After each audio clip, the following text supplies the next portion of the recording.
empowering minds, amplifying voices, and transforming lives. This is the Untold Stories of Hope podcast, brought to you by the Destiny Connect Foundation.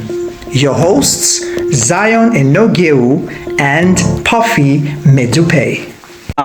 Sanibonani Dumelang. Good afternoon, wherever you are all over the globe. This is yet another exciting episode of Untold Stories of Hope podcast, brought to you by Destiny Connect Foundation. It's a lovely time. You know, sometimes you're in a platform and you're like, good evening, good morning, good day, wherever you are listening, wherever you are tuned in. It's really amazing to know that we have speaking to our global community. This is where, we come together just to discuss a few things. And we know that with this podcast, you are more than welcome to invite a neighbor, to invite a friend, to always be part of all the discussions that we have. Untold Stories of Hope podcast, brought to you by Destiny Connect Foundation.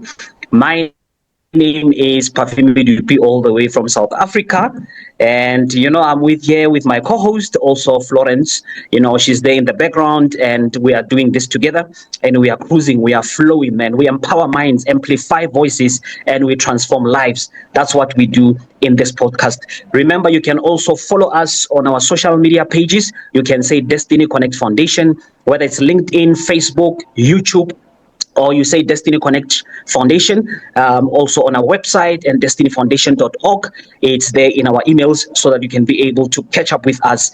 Today, we've got a phenomenal guest all the way from South Africa. Man, the way we are used to speaking to people globally, sometimes, we forget that we also have our own guests who are coming from the same country where we are now. Her name is Megan Diaz. She's all the way from Cape Town. You know what they say? You are either from South Africa or from Cape Town. It's beautiful. And she's an advocate for global literacy. She's a youth catalyst. She's a multi-passionate entrepreneur. She does a lot of good work globally, and she just loves young people and to empower them. So we are welcoming here today because we know that we speak about self-awareness. Most of the time, we hardly speak about self-awareness, the importance of self-awareness and perpetual learning. Megan, welcome to Untold Stories of Hope podcast. Awesome. Thank you, Puffy. Thank you, Florence, for having me here today. Looking forward to our conversation. Thank you. Amazing. When I saw that you're coming from Cape Town, I thought of all the beautiful things, the white beach sand, the sunset at 9 p.m. I'm like, she's having it nice. Everything is cool that side. So one of the things that we are doing is to acknowledge and appreciate you for the work that you are doing and welcoming you also to our platform. There are so many people globally watching this now, and I'm sure they're going to learn a lot from you because they need to know who's Megan Diaz and what does she do, and also just a bit of journey that we are going to walk you with for the next coming 1 hour, just to talk about your life, your profession, and everything connected to your work. Now, can you take us back to the beginning and share what led to the birth of Y Collab, and why this work became so personal to you? Great question to start off with, Puffy. So, yes. I've always enjoyed working with children, with youth, always been in that space where either in corporate I was helping and supervise staff. So for me, the sharing of information, sharing of knowledge has always been something that I've enjoyed doing. And I grew up in a home where my parents really pushed education and knowledge and being able to educate yourself, being able to constantly read, constantly grow as a person. And so for me, it became a big part of what I am today. But it also just made sense for me that this is the way I grew up. This is the way my path went. And it's certainly, all of that reading, all of that growing under my parents' wings certainly got me into really interesting and some special places over the course of my life. And so this is what I want to share with our youth and our children, is the fact that reading is an adventure. Reading opens up doors. Reading opens up opportunity. All of those things. And I feel that I have quite a bit to share. I am just that kind of person, and I've got quite an eclectic background and interests and passions. And so this is things that I feel our kids need to learn about. Our kids are so stuck to devices. They don't read anymore. They're just not interested in the same kind of music, the same kind of sport that we grew up with. That really gave us a grounding. And so I would like to rekindle that in our children and youth. And that's where it came from, the love of reading, the love of sharing knowledge, the love of being able to watch people grow in front of your eyes and develop their skills. It fuels me. Yeah, that's amazing. On our previous episode, we had a conversation about beginning the year on a positive note, not only working in your internal, but also, or working in your external, but working more, in your internal. Because with visions like this, I believe, Megan, comes a lot of responsibilities, and Sure. there's a lot of, expectations that are placed on you. And Correct. I can imagine, as a woman, what moment in your life first forced you to truly become self-aware? Because we hardly speak about self-awareness or perpetual learning. And this is why we called you in this platform, so that we can be able to break it down. How do you become self-aware and see yourself beyond expectations that are placed on you? Yeah. Oh, love that. So Puffy, I think one of the big things quite a few things got me to the point where I realized how important self-awareness is. And I think a lot of people would be able to relate, not having a fantastic childhood, growing up with issues during childhood phases, and then having to just figure things out. I grew up in a house where my parents got divorced when I was a teenager, and having that figure things out a little more in your own space. You explore a little more in your own space. And I think that was the trigger for me, was just knowing that I need to be self-reliant in this space and actually independent to a larger degree. And I'm a curious person. Reading makes you curious. Education makes you curious. And so for me, it was always a question of, so what's next? What do I do next? How do I do this? And it's a matter of asking the right questions and getting the answers to those questions that leads you to self-awareness. And I think the big fear for a lot of people, and I've been there, I still am there sometimes, is asking the question and actually answering it for yourself, and answering it honestly, so that you can actually figure out exactly where you are and what your next move should be, right? Should and be. a lot of us are afraid of that. So I think over the years, I've just come to rely so heavily on my intuition, my independent thinking, and the fact that I have been self-reliant for such a long time, and I'm a fiercely independent person. So I would rather sit and think about things and how to figure things out than ask other people. That's how I grew up. And so that sort of leads you down that path to self-awareness. And when I realized, it wasn't too long ago, it was, I was in my 30s probably, when I realized the importance of actually knowing yourself so well that other people actually can't shake your grounding. I think that's what it's all about. It's just like knowing yourself to the degree that no matter what people do or say, you know where your truth stands. And I think that's the place I would love our kids, our youth to get to. And that's why this is something that's really important to me for imparting to others, is just having that space within yourself that you fully trust, and you rely on that as your compass, and you move from there. That's beautiful. Megan, you mentioned something about, we live in a world where a lot of people, especially youth, are so impulsive in decision making. And, everything these days is rapid. Everything is so fast, it's so quick. And that's where decision making comes in, because self-awareness, in my understanding of what you're saying, is about decision making and making sure that you are aligned to the direction that you are taking for your life at the moment. And what you said, to take that pause moment, was there a reason where lack of self-awareness held you back at some moment in your life? You felt like, okay, I did not really pursue self-awareness and I was held back, or I had few setbacks. And what did awakening change in your life when you realized that, okay, now I need to wake up, Now I need to start doing things realistically. Absolutely. Well, there were certainly occasions to be mentioned, but I think the biggest and one of the most recent is when I started my first current business. So this is my third business that I've started, but I was retrenched in 2020, and then I went into copywriting, content creation, and communications with my first business, Paradox Rocks.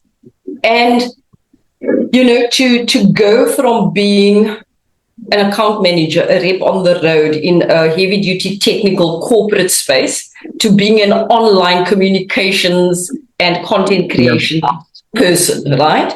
It's a huge leap. And there are no support systems, there are no systems except for what you've put in place or what you are putting in place.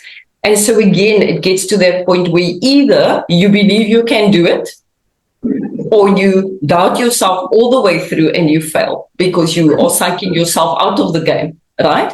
So for me, it came in the very early stages of that business where I was still finding myself, for example, taking tea times at 10 o'clock because that's what I did in corporate 5 years ago, 3 years ago.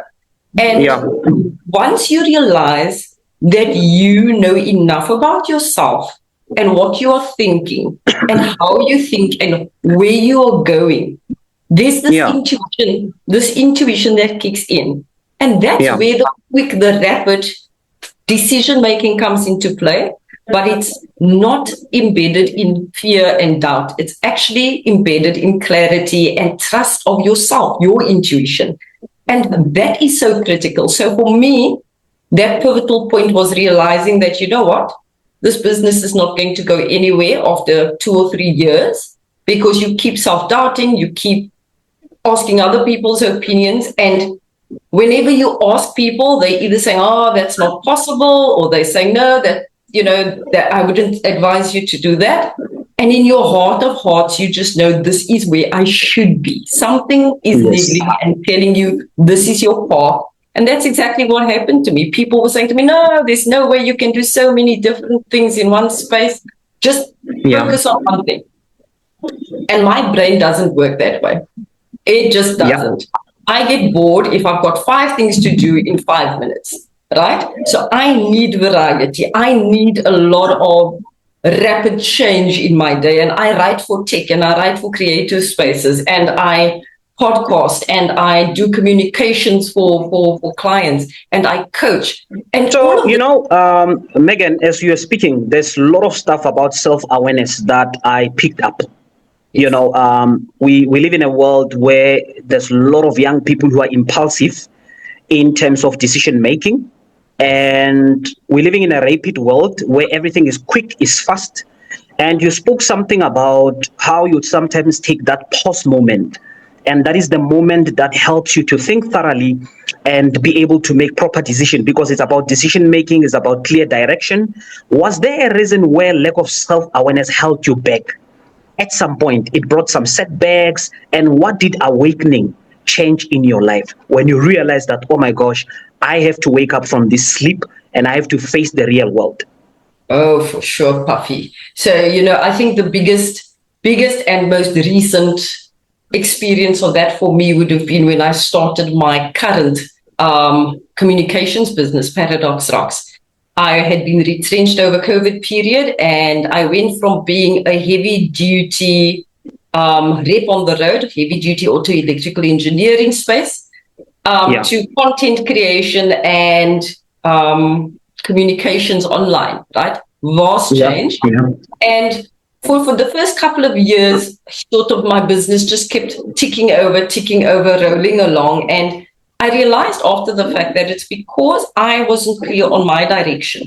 I wasn't putting enough thought into where I'm going, how I want to do this, what my plan is. I was sort of just going, I started a business and so now it's going to work, right?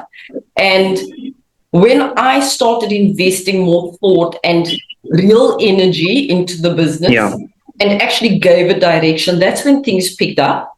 But also when I started trusting myself, and I think this is where the self-awareness makes such a huge difference. You learn to trust yourself with with what you've put in front of yourself. You trust yourself to carry out whatever mission it is you're on. And that is where there's nothing wrong with a rapid decision. But if the rapid decision comes from clarity, it's intuitive. That's the zone you want to be in, right? You do not want to be making quick decisions because people are putting pressure on you. You want to be able to respond quickly so you can move on to the next part of what your day requires of you. And that is brought about by self-awareness. If you know your thinking, your processes, your direction clearly enough, those rapid decisions are a part of your normal day. You don't think twice about it. There's no place for doubt and fear, right? And that's the kind of thing I'm trying to instill in our youth. Not so much the attending school education is key. That's not where we need to end this. I think as you said, we need to look internally a lot more than we are used to. And we need to teach that to our children and our youth as well. To our children, that's true. We typically lose the ability to trust ourselves and our decisions, and that's what we need to get back before we can actually move forward into I think a much happier and, in a way, a more carefree space of living where you know that I've got this. And that's amazing. Yeah. If you've just joined us, this is Untold Stories of Hope podcast brought to you by Destiny Connect Foundation. I'm still here. My name is Perpetual P, all the way from South Africa. I'm here with Florence Maseko, my co-host, and we are here with Megan Diazman, all the way from Cape Town. We are talking about the importance of self-awareness and perpetual learning. I'm hoping that you're enjoying this episode so far. Don't forget to follow us on our social medias, Facebook, YouTube, LinkedIn. Just say Destiny Connect Foundation, Destiny Connect Foundation, and we are able to explore more with you. You are more than welcome. And we are talking about this important subject. Megan, tell me something.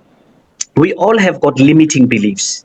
There's something that sometimes tries to come and stop us. In the 3Cs Mastermind Roundtable brought by Destiny Connect Foundation, we talk about communication, connection, and collaboration.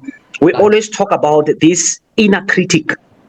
In one of the modules that we do, inner critic, we all have this inner critic or a limiting belief. What belief about yourself did you have to unlearn before stepping fully into your purpose? Because that is very much important. Sometimes you spoke earlier about things that hold someone back from reaching to the next step. Yeah, absolutely. Puffy, I think the biggest thing for me was just believing that I could do things that I wanted to achieve, like starting a business, like starting a youth academy, like being able to influence and help our youth learn and engage better with themselves and with others. Just that belief that I could make a difference. You sit with that thing, I come from this area, I didn't do this, I don't have a degree. I never went to study at a varsity or college after school. It took me a few years while I was working in corporate to go and study marketing and business and so on. By the way, I was told all through my school career, in those days we used to do aptitude tests at school. They always used to say to me, stick to science, business is not your thing. I started my career in science. I did marine research. And here I am today with my third business, two of them are running now, one that I closed down a few years ago. But had I listened or kept listening to those messages that were being sent my way, I would never start my business. So you would be limited by now to what you can actually do. Yeah, absolutely. And I think that's important. So everybody's got those moments. I still have moments. I'm sure you still have moments where you've got to catch yourself by the seat of the pants and go, listen, that's not the place your mind needs to be, right? So you've got to train your mind to actually switch to the positive side of things some days. But there's a technique.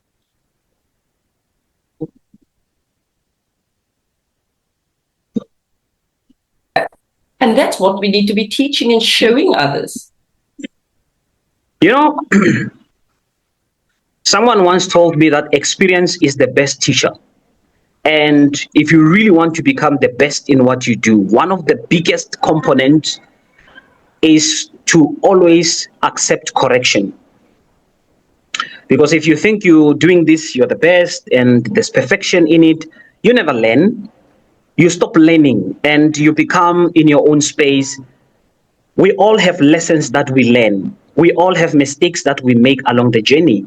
What is the hardest life lesson that shaped your commitment to continuously? Wow. Nice question, eh? That one's going to make me think a lot harder. You know what? Yes, I think please. for me, that life lesson was just that I needed to learn that I had the ability and the capability to do things, and that Yeah. I was one of those people. I'm a multi-passionate, as you mentioned. So I did a Yeah. bit of this, I did a bit of that. I love doing that. I love doing this. Yeah. And I think people tend to see you as just scatterbrained, perhaps. And for a while, I saw myself in that space because I'm not finishing projects. I can't, I'm not doing that. I'm doing this today and whatever. But suddenly I realized that it's not a matter of being scatterbrained and it's not a matter of not being able to finish a project or anything. It's a matter of actually just, this is how my brain processes things. This is how I work. This is what I do to get from point A to point B. And once I got into that space and I accepted that as my norm, I decided let's find ways to make this work for me in the normal world, right? Where people typically look at you like you, the crazy one. And that's what I did. And so for me, the biggest life lesson was I am capable. I am unique. I'm different. I do things differently, but you know what? I'm capable. And once I overcame that, I think things really started moving for me.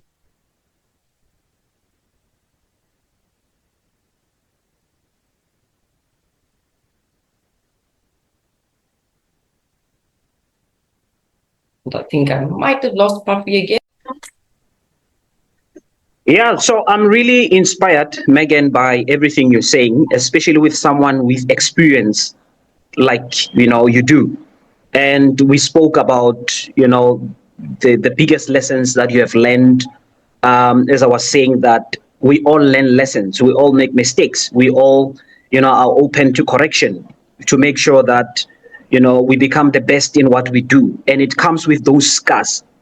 But for now, to connect this with what I want to speak to you about now, can you share a failure or setback that became a turning point in how you grow and lead today?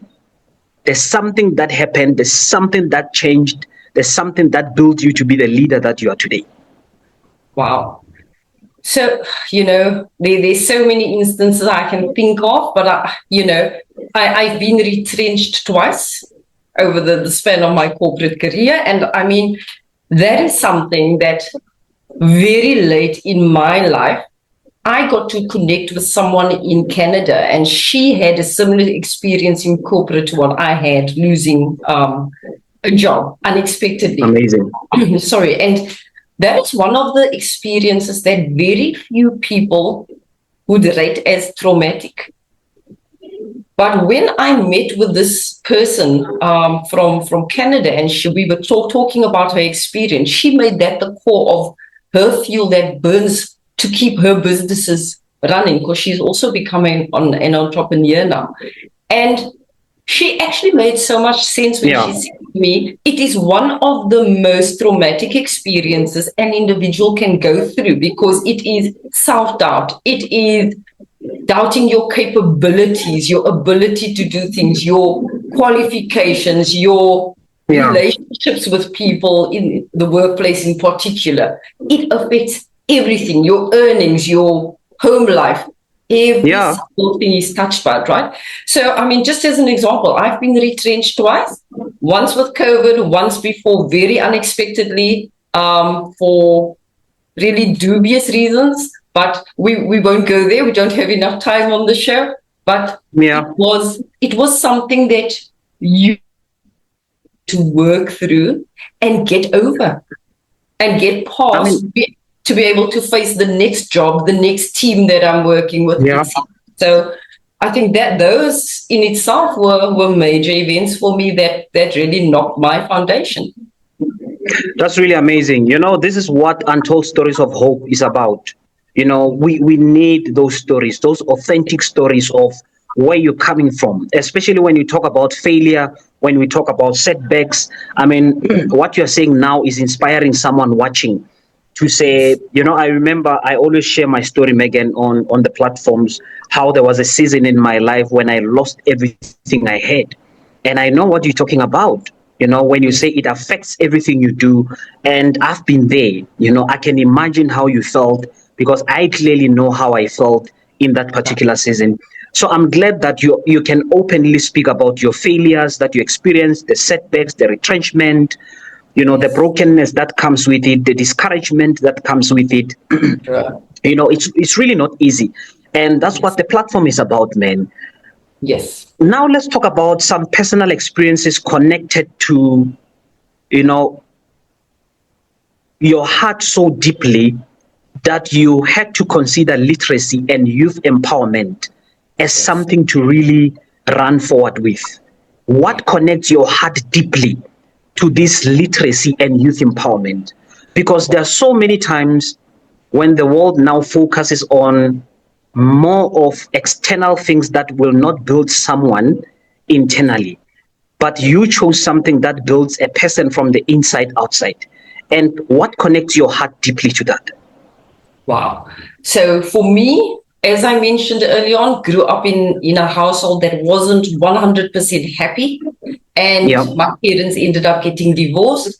It was not a great time in my life, but I grew up in a beautiful little seaside dorpie called Ocean View in Cape Town. And I could literally walk to the beach after school with my friends.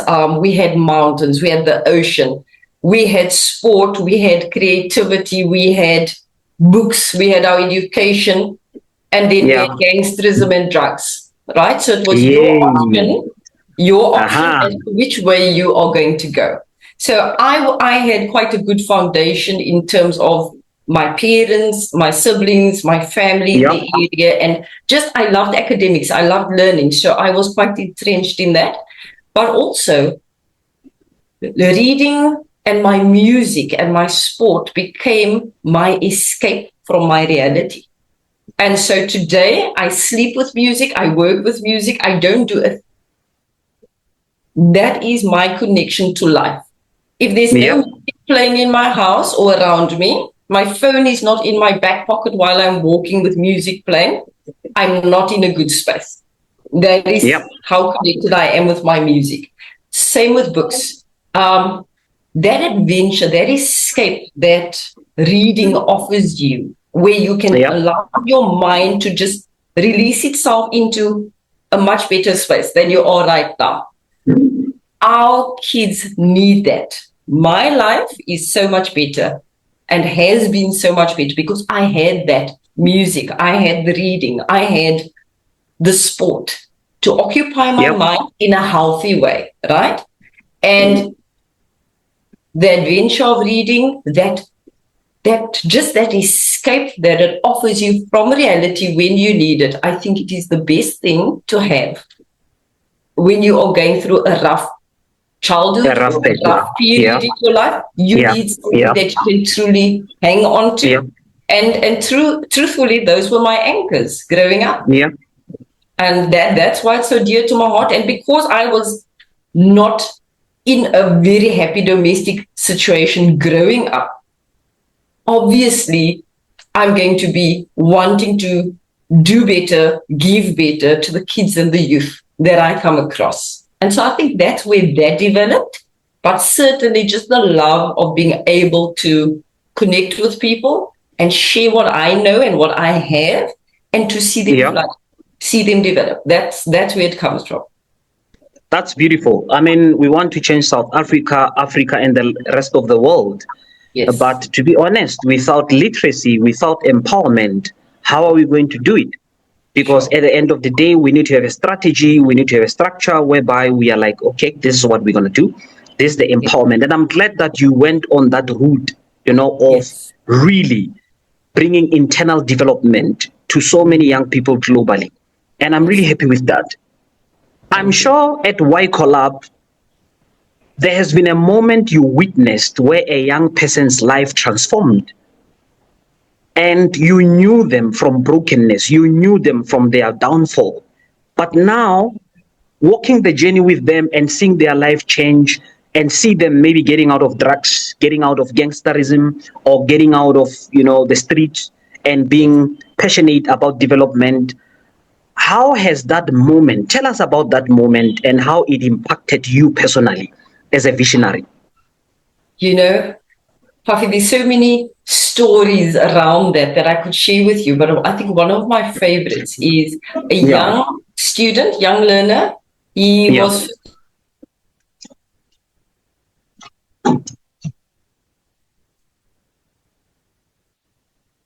right. So yeah.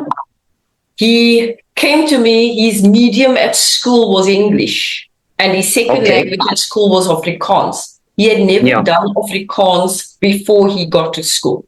English was his Oh, third language, Afrikaans his fourth language, and he was 15 years old and struggling. And his mom is a teacher. His mom is a yeah, teacher, but she teaches maths and science. And so she said to me, she called me up and she said, I need help. My son is struggling with all these subjects, you know. yeah, And the yeah. one thing that I always say to parents, and I always say to my learners and my beneficiaries here, literacy and comprehension underpins every single piece of learning you will ever do. You cannot be Hmm. an engineer if you can't comprehend what you're reading in Yeah, your engineering textbook. If you can't that's true. understand that, which is a literacy issue, you cannot become an engineer, right?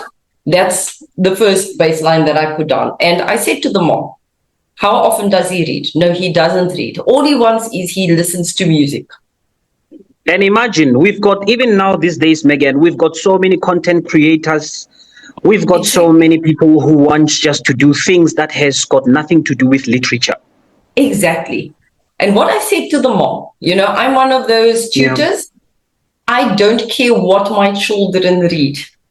yeah, You can read comic books, but the fact that I got you reading is the start that I'm looking for. Because when we get you reading, we get you engaged, we get you curious, we powerful. get you excited. And Yeah, then we start the teaching, right? We just want to hook you in. And I said yeah, to the mom, I love music. What kind of music does he listen to? And she gave me some of the music, and I said, right, that's the starting point. So she was present when I did his first evaluation here, and I chatted a bit to him, got to know him, asked him about his music, and that's when he lit up. And I literally ended up reading adventure stories like any yeah, young boy or 15-year-old, detective stories and skateboarding and all of those. That's the kind of books that we went with. Other than that, all his work, all his homework I gave him, yeah, those were all activity sheets based on music, lyrics. I love music, he loves music, so why can't we connect on that? Right? And yeah. his mom came back to me after a few weeks. She sent me a voice note message and she said to me, I can't believe the change in my son. From Hmm. somebody that never read a book or just, didn't even sit and read his school books. Yeah, He used to come home from school in the afternoon and he would have been dropped off after school already. He yeah, would bring a cup of tea. As soon as she walked in through the door, he'd tell us, sit now, you've got to sit and listen to me read. I need to do my homework, right? yeah, And that's the yeah. first thing Amazing. he did every single day. And after a year, I checked in with him and he's doing amazingly well. The fact that he's reading has now improved his results in all his subjects because he can Yeah. comprehend, he can understand, and he can interpret, and now he can learn. That's So, beautiful. yeah, that's where we need them to be. I love it. If you're still watching here, it's Untold Stories of Hope podcast, brought to you by Destiny Connect Foundation. Parfumi to be here. I'm still here with Florence Maseko, and we have a lovely guest, Megan Diers, all the way from Cape Town. Man, we're talking about the importance of self-awareness and perpetuating, learning every day. Because we're talking about literacy and empowerment. How can we make someone's life better just by empowering them through literature? I was talking to Megan now, telling her that, sometimes we face a lot of content creators. We've got a lot of fun. We have a lot of activities that we do, except literally being into literature. And I love what you said, Megan, earlier, that even if a child reads a comic book, for the fact that they are reading something, it's better. One day I shared this story. I said, someone found me reading a newspaper. Yes. And the newspaper, I think it was for 2008. It was an old newspaper. Yeah. And this guy laughed at me and asked me, come on, Puffy, how can you read an old newspaper like this? I said, look, the newspaper is old, but the information is new to me. Absolutely. Most of the things that I'm even reading about here, I've never read about them before. And for me, it really inspired me at that response to say to him, look, information is beyond time. That's why till today we still have history books that we are reading. We still have so many lovely materials which are old, but they still help us to grow. Now, how does self-awareness show up in the way you lead young people and your team during difficult times? I mean, come on, there are those times when it's really difficult, when mood swings are all over the place, when energies are negative, when days are really difficult to navigate. But now here's you as a leader, Megan. How do you use self-awareness in situations like that? Puffy, so you've just described last year in as many words, right? For us at the Y Collab. So it was our first official year last year as a non-profit. Prior to that, we had been operating under the auspices of my communications company, which is a for-profit business. And at the end of 2024, we decided to register the Youth Academy as a non-profit separate to that company. And so we spent all of last year setting up the non-profit, getting compliant, separating, share my vision with, which I've never had to do in such extent, to such an extent where they understood what they were doing by my side, right? And it was hard. We had so many challenging moments last year. It just felt like everything was going in reverse sometimes. And, it's probably normal for everybody. But I think the thing that saved us is that all of us are quite mature, very much into self-awareness, and also we are communicators. So even if we are struggling with something, we are able to communicate and put something down for other people to pick up, right? And then to go off into their corners and think about it and then come back and restart the conversation. So I think that was the saving grace for us. We're quite a small team still, but the fact that I needed to step fully into that leadership role while running another business on the side, getting people started, needing to, for once, just take everything that's in my head, because I do a lot in my head. I'm one of those people. I think about everything here. And in your head, when I'm happy that that's where I'm going, I just dump it all out, right? And last year, I was forced to dump things out of my head, unprocessed, unfiltered, unthought of, and in total doubt space. So I think the fact that we had the communications key going, right? That was important. The fact that we also are all passionate, and this is something that I firmly believe in. One of the things I do in my coaching space is I coach purpose and passion coaching. Because if you are not in your passion space, if you're not feeding your passions, and you are not sure of your purpose, or you're not including your purpose in your day-to-day, why are you there?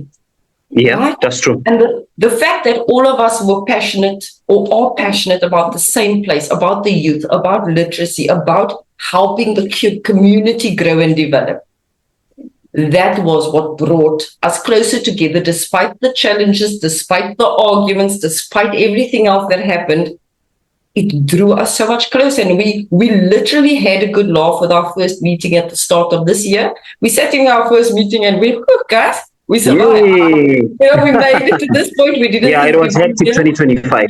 Absolutely. We just we made it, guys. And can you imagine from this point to where we are today? And we sat in Yeah. our first meeting for the year and went bang, bang, bang. That's what we're doing this year. Clarity on point. Megan, tell me something, and it's very crucial. What keeps you grounded and moving forward, especially on the days when the responsibility of your work feels too heavy? When you feel that you are facing a burnout, but you have to keep going. Yeah. Puffy, that's a really interesting one. That was something that I was fighting that dragon a lot last year. I believe the personality that I have, the way that I process and think, I need to be grounded within myself. I need to know that today, this is what I'm doing. This is why I'm doing it. And I build my businesses now on the premise that I have my passions alongside me every single day in my business. I'm feeding my passions in my business. So my music, my podcasting, my communications, my tech work, all of it, it's stuff that generates curiosity for me, right? It excites me. And then on the other side, I'm working with youth and setting up programs and communicating with people in the same space. So all of this feeds me all of the time. And being able to just be in that space that I created for myself as a passion space. Thank you for joining us on today's episode of Untold Stories of Hope podcast. We hope you enjoyed and you were inspired by today's conversation. Remember, you can get more access to resources plus join a thriving global community of change makers by visiting our website at destinyconnectfoundation.org. Please subscribe to our channel and spread the word. Don't forget to turn the notification on. Until next time, keep inspiring your world.